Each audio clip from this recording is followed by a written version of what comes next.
Yo, what's up, everybody? Once again, it's Brand Man Sean on a Saturday morning, and I got two very important tactics for you guys. Not two important tactics, I mean topics to talk about with you guys, right? One is really going to be how you really take ownership of how you grow your fan base and take ownership over your career. A real great way to build. But number two is going to be Tory Lanez. Like, what's going on with dude? Let's dig into this whole trolling thing that he's into. But first, I got to mention to you guys that all the products, the Master Music Branding Guide, the Master Music Networking Guide, and the Builder Brand Kit will be doubling in price February 17th. All right, so you guys got a week. If you asked me about it and you haven't done it yet, I did extend that time for y'all. Got a week left, and the Pro Music Branding Package will not even be available after February 17th. If y'all interested in that, go ahead and check that out at the link in the description. But now, when we get into this ownership thing, it's really important for y'all to understand that when you're on social media, right, Instagram, Facebook, you're trying to build your audience, right? You're renting that space. You don't own that space. It might feel like I own this page, but at the end of the day, how many people have you known to get their pages banned, right? Get their pages blocked. And even if they don't get the pages blocked, how many people do you know who might have gotten their followers suppressed, like their organic traffic suppressed, because Facebook felt like they were doing something fishy on their profile, or Instagram felt like they were doing something fishy. All right, these people are in control of your profile. What happens with it? The other options are what? Email, website. And I know I might have mentioned that having a website isn't something that's completely necessary, but let me clarify on that, because I'm really talking about necessary early on. If you have Instagram and you're trying to build your following, you can barely get people to view your profile on Instagram, then of course you're going to have very few people get to your website. So all I'm saying is early on, like when some people will think, as soon as I decide I want to become a rapper, I need to get my profiles and a website. You don't need that necessarily unless you're going to do paid advertising. And if you do some paid advertising, you really want to look into getting a website earlier on, and you can actually build your whole following based on your website and your email list without even necessarily getting heavy into your actual Instagram account. But that's a whole nother video for a whole nother day. The biggest point that I want to drive through is the idea of ownership. You own a website, you own your email list, and people throw out all this BS about email lists not having good open rates. That is a lie. Maybe you're doing it wrong if that's the process, but in my experience, email lists have the same and even better open rates than Instagram videos getting viewed. Because how many people view some of your videos on Instagram? Sometimes it's only 10%. Sometimes it might be 20 or 30%. And I've seen normally 20 to 50% views on a lot of emails. So keep that in mind. And remember, you own that space. Somebody open an email, they're checking out only what you want to look at versus competing on Instagram. Now, this guy Tory Lanez, man. So what's interesting about this, man, when it comes to the trolling, and I want you guys' opinion. I'm really going to just throw some thoughts out there.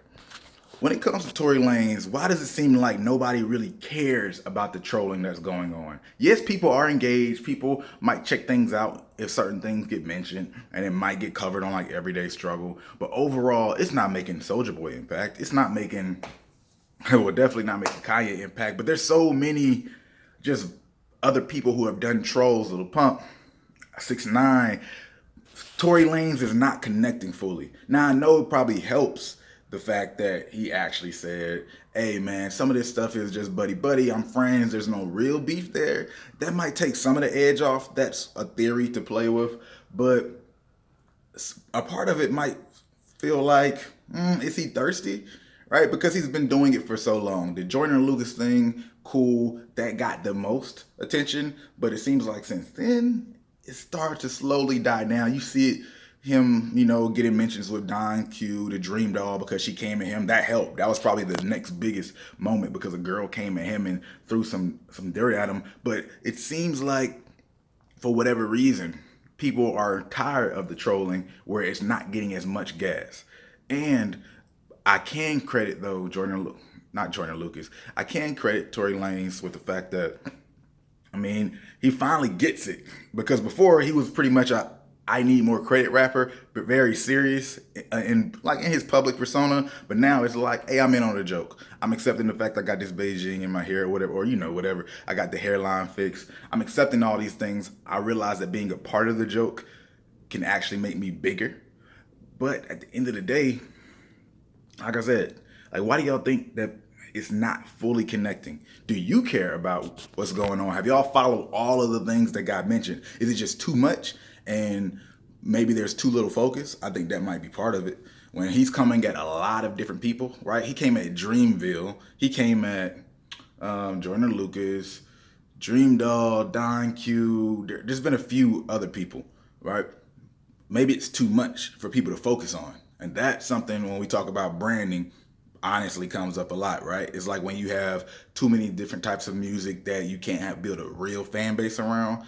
There's no full big traction that could be built around like Tory Lanez's beef or his trolling if it's around too many different subjects.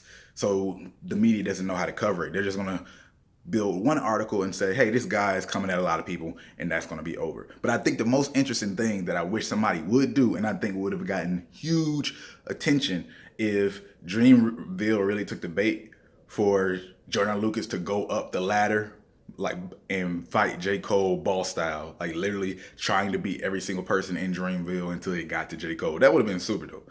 I want somebody to do something like that.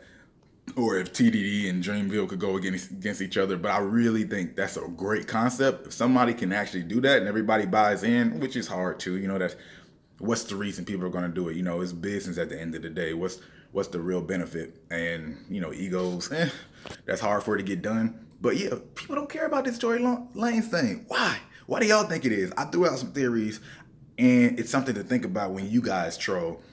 Because I know it feels like, hey, just troll, and I could do what Tory Lanez did. He went at everybody, but if you actually look at the impact and the stats, like real stats, it's not really getting as much attention as you would expect for the level and amount of trolling he's doing. And my theory right now is primarily, it's just unfocused. It's too many different things, and people are tired of it. Like, people don't care enough in the first place. So when it's already that much going on, people are just gonna check for other things. So anyway, oh yeah, once again, if you guys forgot, check in the description about those products. I'll put the link in the description. But other than that, if you like this video, go ahead, hit the like button. If you like it, you might as well share it. And if you're not subscribed, you know what to do. Hit that subscribe button. Have a great Saturday, folks.